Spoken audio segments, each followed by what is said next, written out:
Excuse me, teachers? Yes, you picked your poison. Now, may I please offer some advice on how to make school less miserable?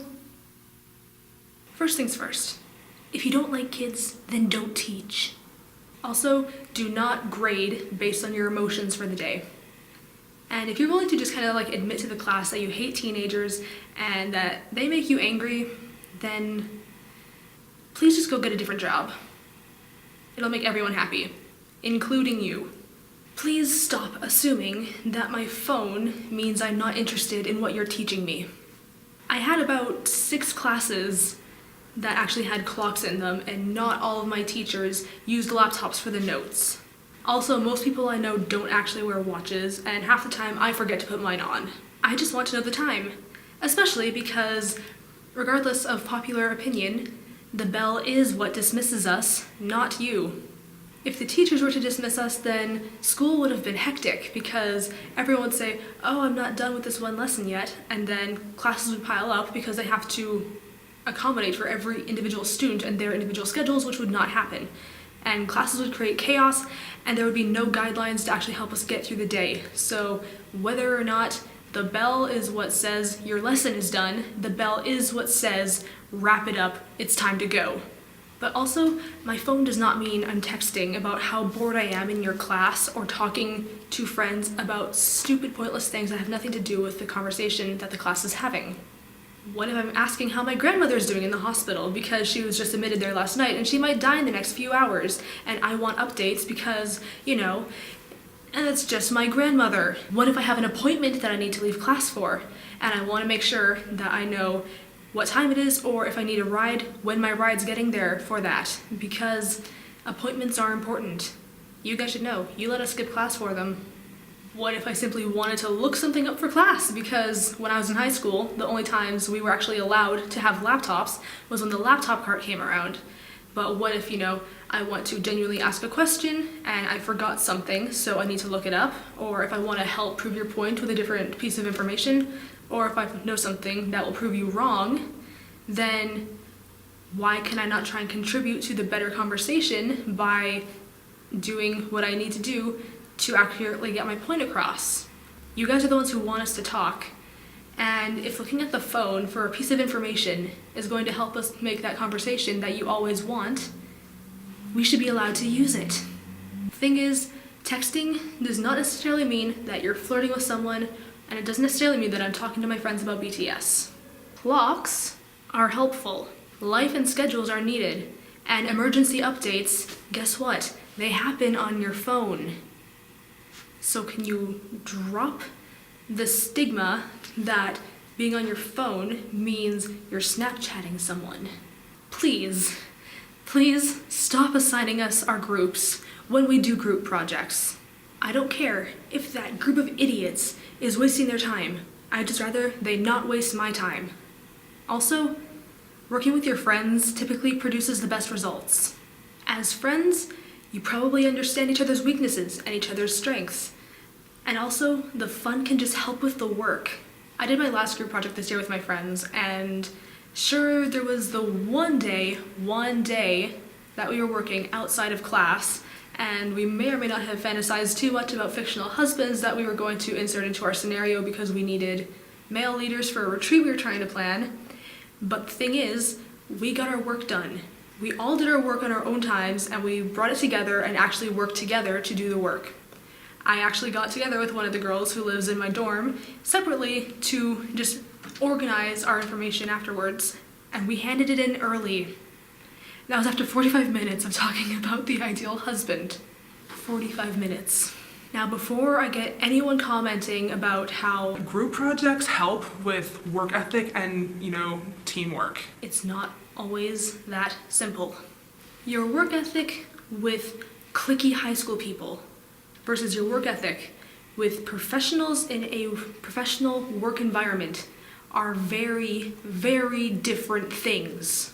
As someone who was rarely put in classes with my friends, whenever I was thrown into whatever group didn't have enough people, chances are I would be ignored or they would just dismiss my ideas because I was the one person who didn't want to stand there in the change room and talk about how drunk I was over the weekend, or how I hooked up with my boyfriend, or how I wanted a concave stomach.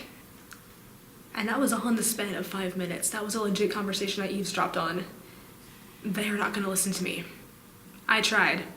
They don't listen.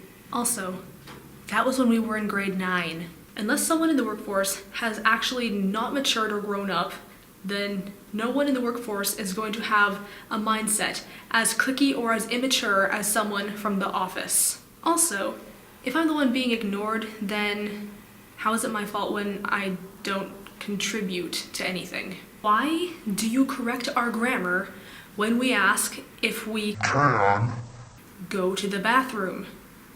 We could do the same to you. Nikki, can you answer this question? I don't know, can I? Would you answer this question? I don't know, would I? If you have learned all the lessons of this class, you should have the capability to answer the question. And you will answer the question. And what if I'm insecure and I want to look like less of a loser than everyone here already thinks I am? Also, when I'm put on the spot, I tend to get anxious and I can sometimes fail to articulate my thoughts properly. So whether I can or not really all depends on my mental level that day. Also, it is your job as a teacher to make sure that I understand the material, and I do not always learn best from you standing there and just talking. And you failed to answer me when I raised my hand after you asked if we had questions. So the whether I can or can't is up to both of us, but in this case, it is your fault, and therefore I can't. Go to the principal's office. If that's the case, why can't I send you to the principal's office for giving me sass? I don't know, can you? What happened to that respect you were telling us about? Every teacher I had said, I'll respect you as long as you respect me, yet they lack the decency and dignity of telling us that we cannot go to the bathroom because we did not say, may I? No one makes that point in the real world. Also, he may have been my grade 9 teacher, but he teaches all high school grades. And my grade 9 English teacher, a certified IB English teacher, said that can I is correct. Grammatically speaking, can I is correct. Also, he pointed out that it's always the math teachers that are telling us that we have to switch it to may I. And over the next 4 years of high school, I distinctly looked for that, and he was right. It was always the math or the science teachers, and I'm like, why are you guys the ones lecturing us about our grammar? You're the one teaching us math gibberish and all these funky Latin words for animals. And this teacher said, you can go and talk to him, and he will take you down.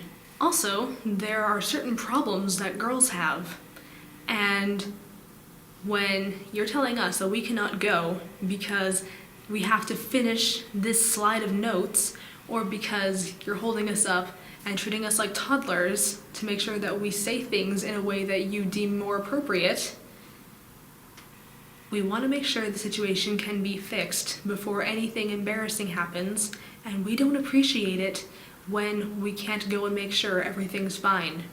Could you please remind me what the purpose of finals is?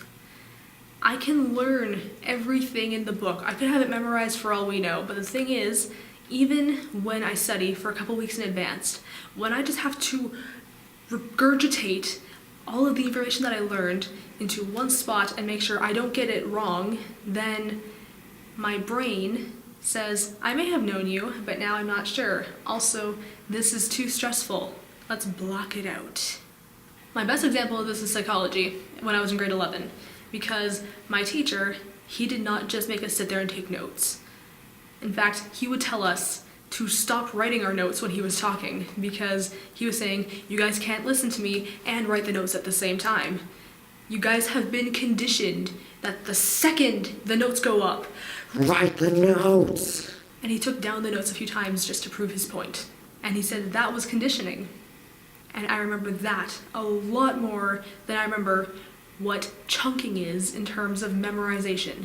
See, I remember conditioning because of the events that he said and the examples he gave us, not because of his lectures. Dress codes are not always helpful. Please, please learn that already. In my high school, if a girl wore clothes that were like inappropriate because she was showing too much cleavage, her stomach, or wearing a skirt that was too short, teachers would just kind of say it's too short or it's too low, and nothing would happen. Absolutely nothing. And when girls are sent home dressing more modestly than average just because leggings or, their shirt is 1 millimeter lower than their collarbone, that is humiliating. And there are far more things that are more distracting than a girl's collarbone. Why? Just tell me why. All this does is it objectifies girls a lot more than they need to be and than they should be in high school. And also, get ready for this, not all boys are slaves to lust. And what's really distracting but no one ever talks about is when guys are wearing those tank tops with the sides that are cut out. You can see they're like their entire torso. That is more distracting, and that is a lot more objectifying than what a lot of girls in high school wore, yet no one says anything. Or when people used to think it was cool to wear your pants halfway down your butt, no one said anything about that. And those were a lot more distracting. Now, I'm no feminist, but I genuinely get annoyed with this. Also, girls can lust. It's not just a man thing, girls can also lust. And if you ask me, the entirety of a man's torso is a lot more, distracting and objectifying than seeing my collarbone. Don't have a favorite student. Just don't. I've witnessed favoritism. And what it does, it makes the rest of us feel small, and it makes us feel like we can't go and talk to you because there you are praising this one student, whereas we are not living up to their standards, and therefore we feel we are more insignificant because of the fact that we do not get your praise and we cannot do as good as that one student can do.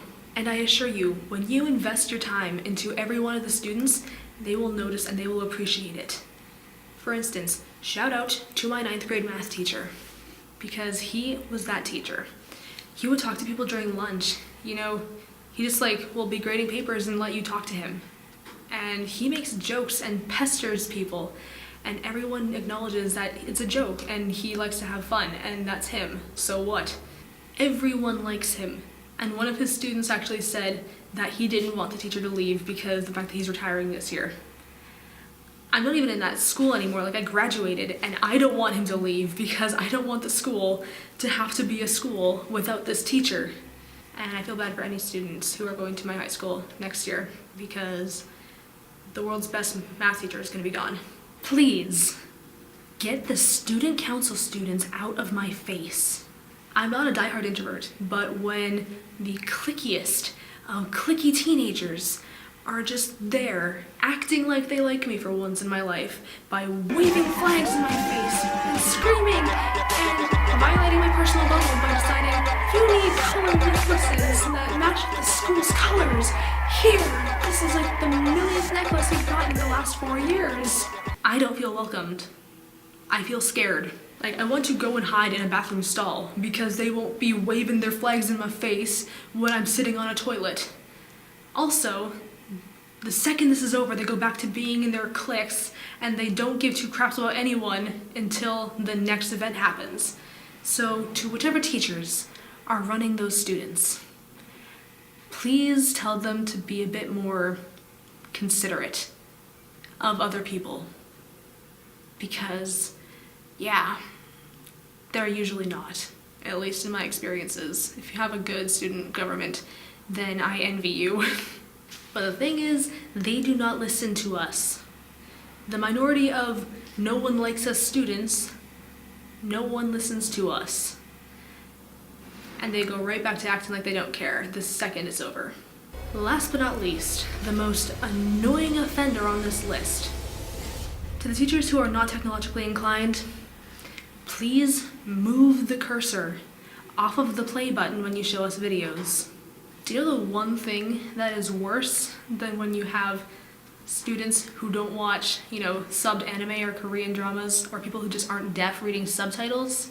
When we just have to sit there and watch that bar as it goes across the screen oh so slowly, reminding us of how much time we're wasting with our lives by being in this class that we don't want to do, and that you're making us watch this video that can either, not relate to it or can be summed up easily in about 5 seconds. And it would make more sense in those 5 seconds. Getting rid of that little bar is easy. You just need to move the mouse away from the bar or the controls, and then it disappears like magic. And bonus tips, if you want to go full screen, there's usually that button in the bottom that has 2 arrows pointing opposite directions, or if you're on YouTube, then it looks like a box that's just like, only has the corners and no sides. But that's how you get full screen, and that's how we don't see your notifications. And that's how you keep your life private and stop annoying us with how the technology is distracting us from the lesson. Because the thing is, school can be fun. I've had fun classes, I've had atrocious classes. But if I want to learn, there are better ways to help me learn. Please just realize that. Find your style, find what your students need, and go with that. But carry on with your lesson. Why would you listen to me? I'm just a student.